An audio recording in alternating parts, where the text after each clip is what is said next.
नमस्कार, crime news देख रहे हैं आप और मैं हूं आप सबके साथ सोनाली सिंह। अगले आधे घंटे तक हम आपको बताएंगे बिहार झारखंड की हर वो वारदात जिसका सरोकार सीधे आपसे है। पूछेंगे पुलिस प्रशासन से सवाल, देना पड़ेगा हर एक जुर्म का जवाब। करेंगे छोटी से छोटी वारदात की गहनता से पड़ताल। तो चलिए शुरू करते हैं खबरों की पड़ताल।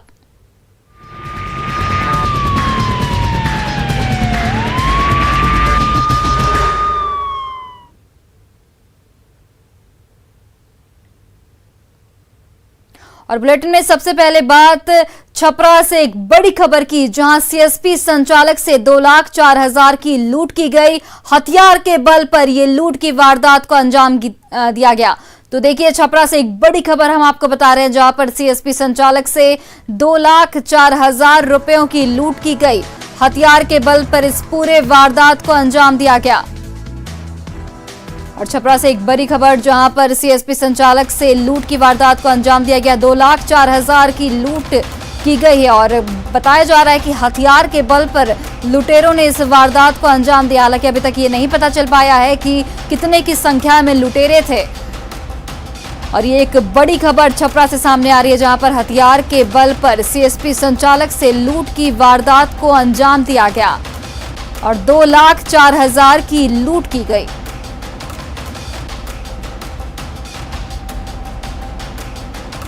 और देखिए, एक बड़ी खबर छपरा से आ रही है, जहां पर सीएसपी संचालक से इस लूट की वारदात को अंजाम दिया गया। हालांकि अभी तक ये जानकारी नहीं मिल पाई है कि लुटेरे कितनी की संख्या में आए थे। हथियार के बल पर इस पूरी वारदात को अंजाम दिया गया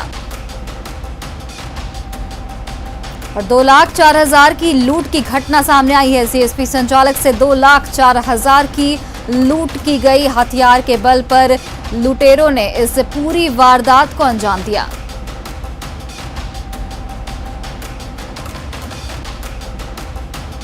और एक बड़ी खबर छपरा से हम आपको बता रहे हैं, हथियार के बल पर सीएसपी संचालक से लूट की घटना को अंजाम दिया गया। 2,04,000 की लूट की गई।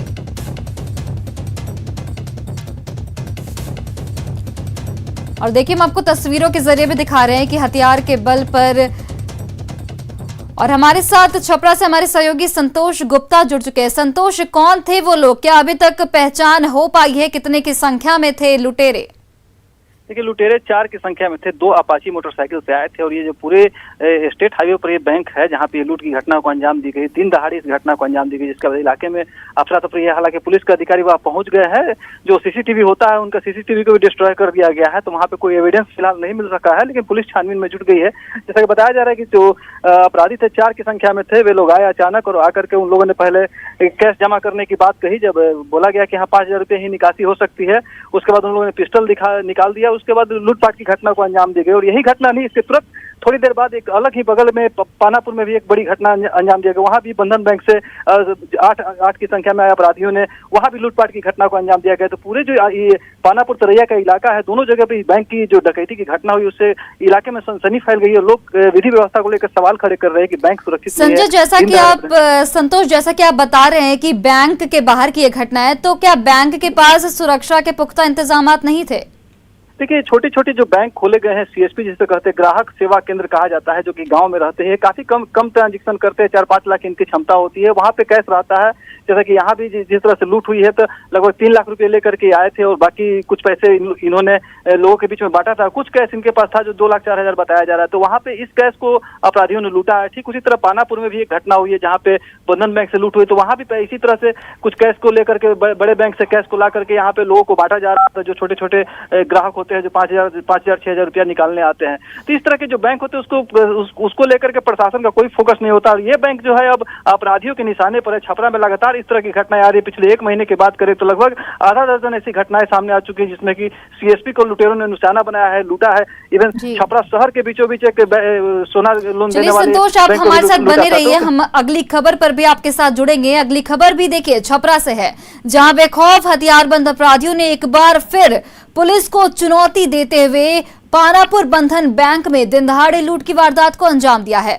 7 से 8 की संख्या में आए अपराधियों ने बैंक कर्मियों को हथियार के बल पर पहले बंधक बनाया, फिर बंधक बनाकर 1,85,000 रुपए की लूट की और चलते बने। जिस जगह पर यह लूट की वारदात हुई उससे महज कुछ ही दूरी पर थाना है, लेकिन पुलिस को इसकी भनक तक नहीं लगी। इस लूट की वारदात के बाद बैंककर्मी खौफ में है। हम लोग का पहले वो जब खाना खाने गए थे, जब 5 लिया कर और पीछे से धर पिस्टल दिखा कर जब बैठा दिया लोग, उसके बाद भोट का चाबी खुलवा कर कैश लेकर चला गया लोग। संतोष, लगातार 2 घटनाएं छपरा में हैं, तो क्या ये माना जाए कि अपराधियों में पुलिस का खौफ अब नहीं है? क्योंकि जो ये घटना सामने आ रही है इसमें थाने की कुछ ही दूरी पर यह वारदात को अंजाम दिया गया, तो क्या पुलिस संभालने में बिल्कुल नाकाम साबित हो रही है? बिल्कुल विधि व्यवस्था को लेकर सवाल उठने लाजमी है, क्योंकि दिन दहाड़े अगर इस तरह से, जबकि लॉकडाउन की स्थिति है, पुलिस हर जगह सड़क पर खड़ी है, जांच कर रही है, वाहन की जांच किया जा रहा है, ऐसी स्थिति में अगर लुटेरे आते हैं और कैश लूट करके फरार हो जाते हैं तो पुलिस की व्यवस्था पर सवाल उठने लाजमी है। कहीं ना कहीं सवाल जरूर उठते हैं। हालांकि ये जो मामला है इसमें बताया जा रहा है कि 8 की संख्या में अपराधी आए थे और पूरी तरह से जिस वक्त हमारी कैमरा टीम पहुंची वहां पर तमाम जो बैंक के कर्मचारी है वो उनको रस्सी में बांधा हुआ था। तो आप समझ सकते हैं कि किस तरह से दुस्साहस का परिचय दे रहे हैं अपराधी, और पानापुर थाना से महज थोड़ी दूर पर आते हैं और बैंक के तमाम कर्मचारियों को रस्सी में बांध करके हथियार लहराते हुए कैश लूट करके फरार हो जाते हैं। तो भाई सवाल तो उठ रहे हैं जरूर। बिल्कुल सुबह से 2 बड़ी घटनाएं आ चुकी, बैंक लूट की, एक हत्या की घटना आ चुकी, तो विधि व्यवस्था को लेकर लगातार सवाल खड़े हो रहे हैं। हालांकि पुलिस का कहना है कि पुलिस इन तमाम मामलों को डिटेक्ट करने की कोशिश कर रही है। पुलिस की एक टीम लग गई है इस मामले में कि आखिर कौन से अपराधी है, कहां से आए थे, तमाम लोगों से पूछताछ की जा रही है जो वहां पे बैंक के उनसे हुलिया लिया जा रहा है। लेकिन सबसे बड़ी बात इसमें यह आ रही कि अपराधी इतने शातिर हो गए कि वो सीसीटीवी को निशाना बना, दोनों घटनाओं में सीसीटीवी को डिस्ट्रॉय कर दिया गया। अपराधी ये जानते हैं कि हमारी पहचान कैसे हो सकती है, तो इससे एक साजिश के तहत इस तरह की घटनाओं को अंजाम दिया जा रहा है। संतोष, बड़ी बात एक ये भी है कि चूंकि अभी लॉकडाउन है तो पुलिस को और सख्ती बरतनी चाहिए, पुलिस की पेट्रोलिंग ज्यादा होनी चाहिए, लेकिन फिर भी इस तरह की घटनाएं सामने आ रही हैं।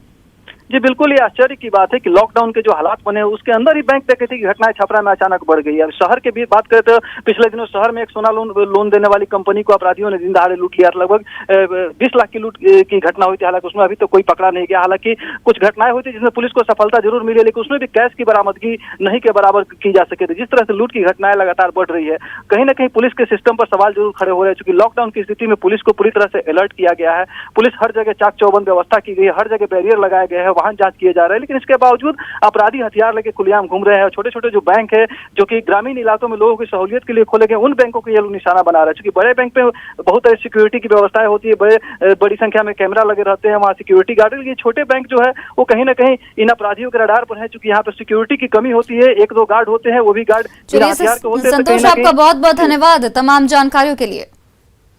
तो देखिए, अब ऐसे में कई सवाल भी उठते हैं कि क्या जिले में नहीं है पुलिस का खौफ? बेखौफ अपराधियों पर आखिर लगाम कब तक लगाई जाएगी? लगातार इस तरह की घटनाएं सामने आ रही, वो भी छपरा से 2 घटनाएं इस तरह की सामने आई है। जिले में 2 लूट की वारदात आखिर हुई कैसे? पुलिस की गश्ती और चुस्ती पर भी सवाल उठते हैं कि लॉकडाउन है तो पुलिस को और चुस्ती दिखानी चाहिए और पेट्रोलिंग करनी चाहिए, लेकिन फिर भी इस तरह के मामले सामने आते हैं, इस तरह की वारदात को अंजाम दिया जाता है, जो पुलिस की कार्यशैली पर एक बड़ा सवाल खड़ा करती है। और भागलपुर में उग्र भीड़ ने 2 चोरों की सरेआम धुनाई कर दी। दोनों आरोपी मोबाइल छीनकर भाग रहे थे, तभी भीड़ ने के हत्थे चढ़ते ही इनकी जमकर खोज खबर ली गई।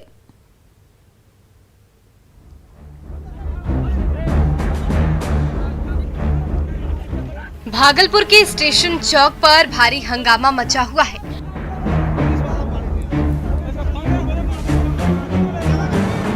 मोबाइल छीनकर भाग रहे 2 अपराधियों की जमकर धुनाई हो रही है।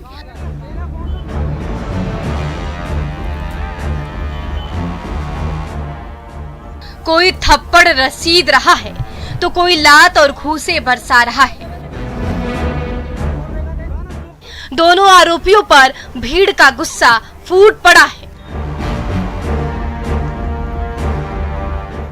ये देखिए, आग बबूला लोग किस कदर दोनों अपराधियों की मरम्मत कर रहे हैं।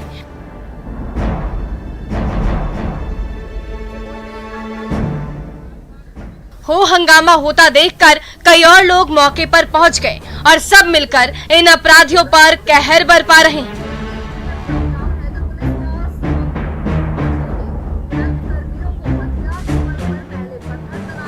ये दोनों अपराधी एक शख्स से मोबाइल छीनकर भाग रहे थे, तभी भीड़ ने उन्हें दबोच लिया और जमकर पिटाई कर दी। घर से मम्मी का फोन आ रहा है, फोन करने लगे नहीं, हाथ में से कोस के भागे बाइक पे। कितने लोग थे? 2 लोग थे। कौन सा मोबाइल था? वीवो का मोबाइल है भाई, ये कितने का है? 13,000 रुपए का है। कहाँ से भागलपुर शहर में हाल ही के दिनों में छिनतई और लूटपाट की वारदात बढ़ गई है। खासकर रात के अंधेरे में सुनसान सड़कों से गुजरने वाले राहगीरों को शातिर अपराधियों का गैंग निशाना बनाता जा रहा है। इसी दौरान जब ये दोनों अपराधी स्टेशन चौक से गुजर रहे एक शख्स से लूटपाट कर भाग रहे थे तो गुस्से से आग बबूला भीड़ के हत्थे चढ़ गए। फिर तो ऐसी धुनाई हुई कि पूछिए मत। ये जो पीछे चौकी नहीं है, कौन सा चौकी है? इस चीज का तो मैंने पता नहीं, रोड जा रहा है चौक से। ये स्टेशन रोड है। हाँ, इसके चौक से लिगड़ते ही साथ है। मिल गया फोन? नहीं मिला। भीड़ भाड़ से भरे चौराहे पर मारपीट की खबर मिलते ही भागलपुर पुलिस के जवान मौके पर पहुंचे और दोनों आरोपियों को उग्र भीड़ के चंगुल से छुड़ाया।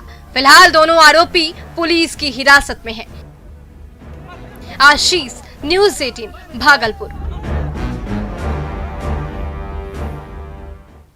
खबर दानापुर से है, जहां विक्रम के नगहर गांव में डमरू होटल के मालिक सुरेंद्र यादव की चाकू मारकर अपराधियों ने हत्या कर दी। अपराधियों ने इस वारदात को उस वक्त अंजाम दिया है जब सुरेंद्र यादव होटल को बंद करने की तैयारी कर रहे थे। बताया जा रहा है कि 3 से 4 की संख्या में आए अपराधियों ने उन चाकू से वार किया और जिसमें उनकी मौके पर ही मौत हो गई। इस घटना के बाद से होटल में काम करने वाले 3 कर्मचारी फरार बताए जा रहे हैं, जिनकी गिरफ्तारी के लिए पुलिस लगातार छापेमारी कर रही है। पुलिस एक एक कड़ी को जोड़कर हत्या के पीछे की हकीकत को टटोल रही है ताकि सच जल्द से जल्द सामने आ सके और आरोपियों को सजा मिल सके। लेकिन अब तक से जांच में पुलिस को कुछ भी हाथ नहीं लगा है। आशंका ये भी जताई जा रही है कि इस अवैध संबंध इस हत्या की वारदात को अंजाम दिया गया है। फिलहाल पुलिस छानबीन कर रही है। विक्रम थाना अंतर्गत नगहर निवासी 50 वर्षीय सुरेंद्र यादव की स्टैबिंग की गई है और उसके बाद विधि सम्मत कार्रवाई की जा रही है। 3-4 व्यक्ति पीओ पे थे, जो डमरू होटल है उस होटल पे 3-4 आदमी थे, उसमें से 3 आदमी अभी फरार है। आगे हम देख रहे हैं, इन्वेस्टिगेशन किया जा रहा है। गोपालगंज में बेखौफ अपराधियों ने पुलिस को चुनौती देते हुए पिछले 24 घंटे में हत्या की 2 वारदात को अंजाम दिया है। पहली वारदात जिले के यादवपुर की है, जहां एक युवती की गला रेतकर निर्मम तरीके से हत्या कर दी गई और हत्या कर शव को दियारा इलाके में फेंक दिया गया। शव मिलने की सूचना मिलते ही आसपास के इलाकों में सनसनी फैल गई। लोगों ने शव को देखने के लिए घटनास्थल पर भीड़ लगा दी। एसपी आनंद कुमार ने कहा कि युवती की गला रेतकर हत्या की गई है। मृतका की पहचान की कोशिश फिलहाल की जा रही है। पहचान के बाद ही उसके हत्या के वजहों का खुलासा हो पाएगा। आज यादवपुर थाना अंतर्गत नदी के किनारे एक अज्ञात महिला का शव मिला है, जिसमें लग रहा है कि गला रेत कर उसकी हत्या की गई है। अभी हम लोग उस शव की पहचान की पूरी कोशिश कर रहे हैं। शव को पोस्टमार्टम के लिए भेज दिया गया है। अभी हम लोग पहचान का प्रयास कर रहे हैं। पहचान स्थापित होती है, कहाँ की है, क्या कारण है, उस पर हम लोग कार्रवाई करेंगे। सही है, जहां एक युवक की हत्या कर उसके शव को खनुआ नदी में फेंक दिया गया, जिसके बाद विजयपुर पुलिस ने नदी से शव को बरामद किया और पूरे मामले की छानबीन में जुट गई है। घटना विजयपुर के विजयपुर गांव स्थित खनुआ नदी की है। मृतक का नाम अरुण कुमार बताया जा रहा है और अरुण कुमार यादव अपने घर से पिछले 3 महीने से बाहर रह रहा था। वह इधर उधर ही अपने दोस्तों के यहाँ रहकर खाना खाकर अपना दिन गुजारा कर रहा था। मृतक के चाचा लाल बच्चन यादव ने बताया कि उन्हें सूचना मिली थी कि उनके भतीजे की हत्या कर शव को हनुमान मंदिर के समीप नदी में फेंक दिया गया है। जानकारी जब हनुमान मंदिर तो मार दिए गए। अच्छा, पानी में पड़ा है। हाँ? पानी में पड़ा है। अच्छा, तो कब से घर से ना पता थे? हाँ? घर से कब से मतलब ये ना पता थे? ये घर से न पता नहीं रहता तो घर तो जाता ही नहीं था। ये करीब 2-3 महीने यही घर में रहता था। अच्छा अच्छा। इधर परम्परा कहीं कहीं यहाँ रहे, कहीं इधर खाता इधर। तो क्या संदेह है इनको, मतलब मारा गया है कि कोई डूब मारा गया है? संदेश तो मारे ही क्या है, मारा गया क्या है। खबर किशनगंज से है, जहां देशिया टोली में महादलित हत्या मामले में पुलिस ने चौंकाने वाला खुलासा किया है। पुलिस ने बताया कि मृतक की पत्नी ने ही इस पूरी वारदात की पटकथा लिखी थी। अपने पड़ोसी के आशिक के साथ मिलकर दोनों के बीच पिछले 1 साल से प्रेम प्रसंग चल रहा था, जिसमें महिला का पति रोड़ा बना हुआ था। उसे रास्ते से हटाने के लिए उसकी पत्नी ने ही पड़ोस के आशिक महेंद्र के साथ मिलकर अपने पति की हत्या करवा दी। पुलिस ने आरोपी पत्नी और आशिक को गिरफ्तार कर लिया है। दोनों ने अपना जुर्म भी कबूल कर लिया है। पुलिस ने हत्या में इस्तेमाल हथियार और मोबाइल फोन को भी बरामद कर लिया है। बता दें कि हत्या के मृतक की पत्नी ने 5 लोगों को नामजद आरोपी बनाया था, जिसमें से पुलिस ने 2 को गिरफ्तार कर जेल भेज दिया है।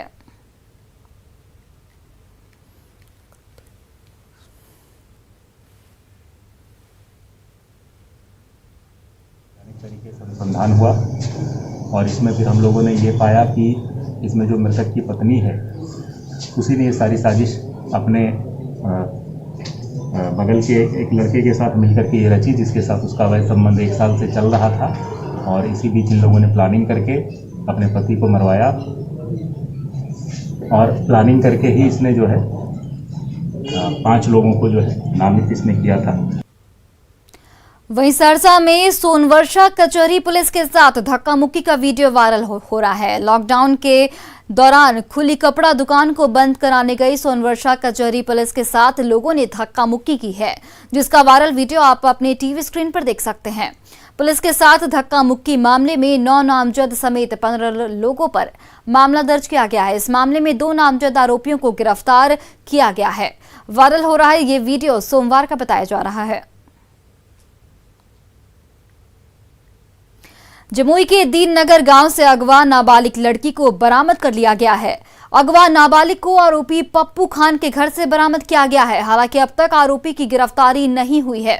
बरामद नाबालिग लड़की का बयान कोर्ट में करवाने की तैयारी पुलिस कर रही है। बता दें कि दीननगर गांव के एक दलित परिवार ने नाबालिग बेटी को अगवा कर जबरन निकाह और धर्मांतरण का आरोप लगाते हुए थाने में केस दर्ज कराया है। पीड़ित परिवार ने सुरक्षा की गुहार भी लगाई है।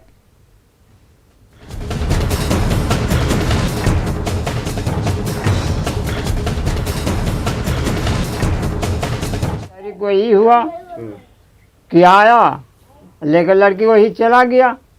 और आवाज पिस्तौल तो दिखा के गोली चार्ज कर दिया कि से एकदम सब शांति रहा, उन्हें सबका हम जान मार देंगे। तो हम लड़की टान के हम ले जा रहे हैं, ज़्यादा नहीं कोई बकवास कर सकते हो। लेके चले गए, हम लोग घर पकड़ लिया। भाई गोली बंदूक चलने लग, क्या करते। लड़की को लेकर निकाह करवा लिया और निकाह करके अपने घर रख लिया। अच्छा, मस्जिद वगैरह में ये सब क्या? हाँ, क्या मस्जिद में करा, कहाँ करा था। हम तो यहाँ सर है, वो गांव पर रहता है।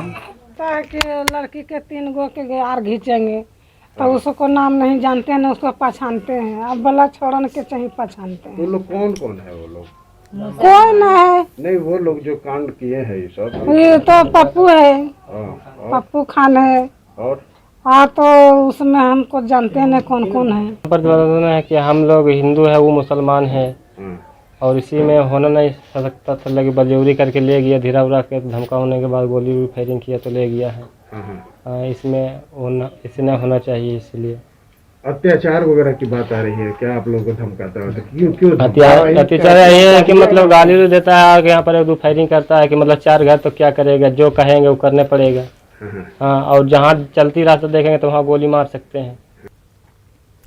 पानी को लेकर उठे विवाद के बाद 2 गुटों में संग्राम छिड़ गया। कुदाल, टांगी और पत्थर से वार पलटवार किया जाने लगा। इस 2 तरफा संग्राम ने देखते ही देखते खूनी रंग अख्तियार कर लिया। खूनी संघर्ष की ये दास्तां गढ़वा जिले से सामने आई है। पानी को लेकर महासंग्राम। कुदाल, टांगी और पत्थर से वार। जिंदगी पर भारी पड़ा घमासान।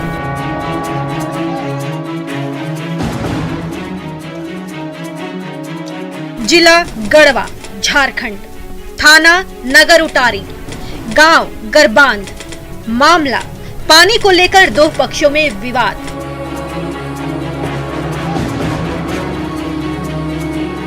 तस्वीरों में दिख रहे इन लोगों पर खून सवार है, जो इस बुजुर्ग के खून के प्यासे हो गए हैं। बड़ी बेरहमी से कुदाल, लात और ईंट से वार पर वार किए जा रहे हैं। ये पहला ईंट, ये दूसरा ईंट और फिर ईंटों की बौछार होने लगती है। खून से सना ये बुजुर्ग रहम की भीख मांग रहा है, लेकिन ये शैतान रुकने का नाम नहीं ले रहे हैं और तब तक मारते हैं जब तक इसकी सांसें न रुकी। मिली जानकारी के मुताबिक सोलर टंकी से निकलने वाले पानी को लेकर विवाद था। मनोज कुजूर और उसके परिवार वालों ने नाली को बंद कर दिया था, जिससे ये पानी मुखिया सोहन उरांव के घर में जाने लगा था। इसी विवाद ने खूनी रूप ले लिया और दोनों ओर से कुदाल, टांगी और पत्थर से एक दूसरे पर वार किया जाने लगा। इस हमले में मुख्य आरोपियों में लक्ष्मण महावीर, सुनील, रितेश, कृष्ण, अरुण शामिल हैं। जैसे जल है, जल मीनार है, जल मीनार को लेकर मेरे पिताजी बोले कि पानी जाने का रास्ता छोड़ दीजिए। नदी पहले से पानी था तो उन लोग मट्टी भर रहा था, इसलिए बोले कि नहीं तुम लोग बड़का बन रहे हो, पानी इधर कहाँ जाएगा, ऐसे से बोल के लोग डायरेक्ट मारपीट करने लगा। इधर दक्षिण साइड में रोड है और उत्तर साइड में नदी था, हम लोग का खेत में उसे जाता था।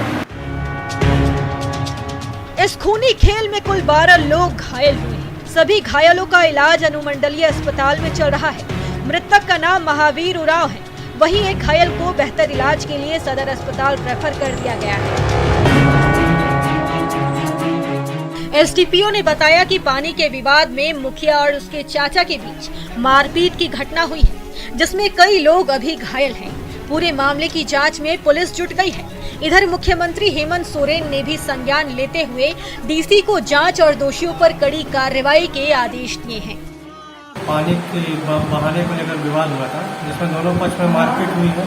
मारपीट में दोनों पक्ष के ओर से लोग घायल हुए हैं और जिनका इलाज अभी नगर अनुमंडल अस्पताल में किया जा रहा है। साथ ही उसमें मारपीट के क्रम में एक व्यक्ति की मृत्यु भी हो गई है, जिसका नाम महावीर उरांव है। इस पर पुलिस आगे की प्रक्रिया कर रही है। प्राथमिकी दर्ज करने की कार्रवाई की जा रही है। पानी को लेकर उपजे विवाद में आज जिंदगी की कीमत बहुत सस्ती मालूम पड़ रही है। ये वारदात सबूत है इस बात का कि गुस्से के आगोश में आकर जिंदगी महफूज नहीं रह सकती है। अब देखने वाली बात यह है कि पुलिस कब तक आरोपियों को सलाखों के पीछे पहुंचाती है और पीड़ित परिजनों को इंसाफ दिलाती है। न्यूज़ 18 के लिए गढ़वा से ओम प्रकाश की रिपोर्ट। और फिलहाल इस बुलेटिन में इतना ही। आप देखते रहिए न्यूज़ 18 बिहार झारखंड।